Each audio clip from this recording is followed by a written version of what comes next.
தஞ்சை மாவட்டம் பண்டாரவடை வடக்கு பகுதியில் வழக்கம் போல் காலையில் எழுந்து வீட்டு வாசலில் கோலமிட வந்த பெண்கள் ஷாக்காகி நின்றனர். காரணம், தெரு முழுவதும் தண்ணீர் ஆறாய் ஓடிக்கொண்டிருந்தது.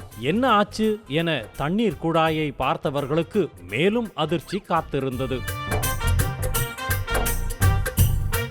பிரதம மந்திரியின் ஜல்ஜீவன் திட்டத்தின் கீழ் பண்டாரவாடை ஊராட்சியில் கிராம மக்களின் பயன்பாட்டிற்காக 717 பித்தளையாலான குடிநீர் திருகு குழாய்கள் அமைக்கப்பட்டுள்ளன. அதில் பண்டாரவாடை வடக்கு தெருவில் அமைக்கப்பட்டிருந்த சுமார் 20க்கும் மேற்பட்ட குடிநீர் பித்தளை பைப்புகளை ஒட்டுமொத்தமாக திருடிக்கொண்டு சென்றுள்ளார் மர்ம நபர்.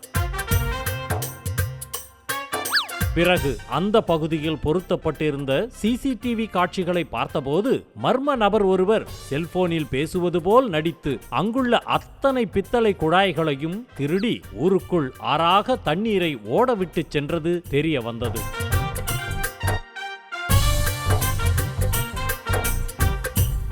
சம்பந்தப்பட்ட அதிகாரிகள் காணாமல் போன பித்தளை பைப்புகளை பாதுகாப்பான முறையில் மீண்டும் பொருத்தி தண்ணீர் வீணாவதை தடுக்க வேண்டும் என்பது கிராம மக்களின் எதிர்பார்ப்பாக உள்ளது.